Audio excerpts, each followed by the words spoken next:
कब प्रारंभ होने जा रहे हैं चैत्री नवरात्र, साथ ही किस वाहन पर देवी भगवती का होगा आगमन और किस वाहन से वे करेंगी गमन, और इन वाहन पर आने और जाने का क्या होगा देश दुनिया पर प्रभाव, साथ ही चैत्री नवरात्र में घट स्थापना के क्या रहेंगे मुहूर्त, इस विषय को लेकर पुनः उपस्थित हुआ हूं आप सभी के बीच।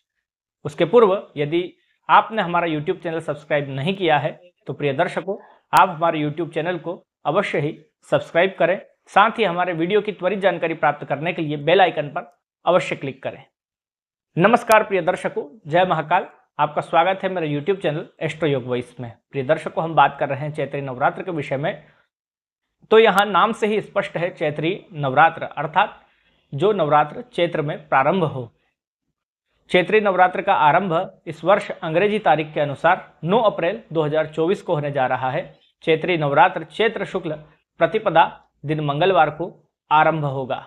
इस दिन रेवती और अश्विनी नक्षत्र का संयोग होगा।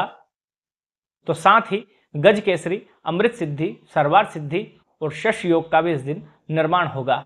ऐसी अवस्था में यह दिन बेहद ही महत्वपूर्ण होने जा रहा है। यदि इस दिन से आप किसी भी सिद्धि प्राप्त करने के लिए अनुष्ठान इत्यादि का भी आरंभ करेंगे तो निसंदेह भगवती की कृपा से उसमें आप सफल होंगे।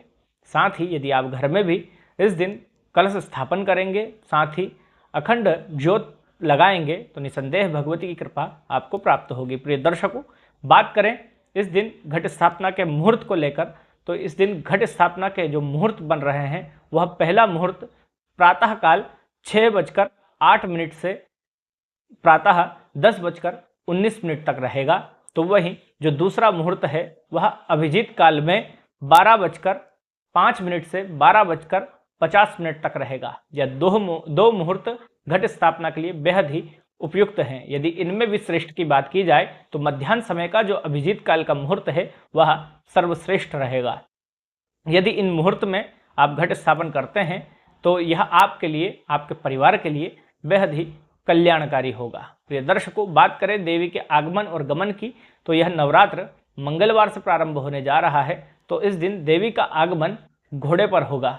घोड़े पर सवारी करके देवी आएंगी। साथ ही इस नवरात्र में देवी का गमन हाथी से होगा। यह इस बात की सूचना है कि यह जो वर्ष है आने वाला, यह वर्ष साधु संतों और सज्जनों के लिए तो शुभ साबित होगा, लेकिन जो लोगों को पीड़ा पहुंचाते हैं, जो दुर्जन हैं, जो अभद्र हैं, उनके लिए यह कष्टप्रद साबित होगा। साथ ही यह सत्ता पक्ष के लिए भी संकट उत्पन्न करेगा और विपक्ष को मजबूती प्रदान करेगा। इस तरह का फल इस नवरात्र से प्राप्त होने जा रहा है। प्रिय दर्शकों, नवरात्र में क्या करना चाहिए, क्या नहीं करना चाहिए, इस विषय में यदि बात करें तो नवरात्र के दिनों में शौर कर्म इत्यादि नहीं करना चाहिए, जैसे बाल कटवाना हो या नाखून काटना हो इत्यादि नवरात्र के मध्य में नहीं करना चाहिए। यदि आप संयम पूर्वक व्रत धारण करना चाहते हैं तो आपको इन दिनों में एकासना अर्थात एक समय भोजन ग्रहण करना चाहिए। यदि आप पूर्ण व्रत रखना चाहते हैं तो आप एक समय फलाहार इत्यादि अपने भोजन में सम्मिलित करके पूर्ण व्रत भी धारण कर सकते हैं। विशेष रूप से आपको अपने क्रोध को शांत रखना चाहिए और ब्रह्मचर्य का पालन करना चाहिए। अपने मन और शरीर दोनों को ही इन 9 दिनों के अंदर आपको साफ रखना चाहिए। यदि आप ऐसा करते हैं तो आपके शरीर में, आपके मन में शक्ति का संचार होगा और देवी भगवती की कृपा आपको अवश्य प्राप्त होगी। इन 9 दिनों में विशेष जो योग बनने जा रहे हैं उनकी यदि बात करें तो इन 9 दिनों में 3 सर्वार्थ सिद्धि, 1 अमृत सिद्धि और 1 रवि योग भी बनेगा। इसके साथ 16 तारीख को दुर्गा महाअष्टमी होगी और 17 तारीख को श्री रामनवमी का पर्व मनाया जाएगा।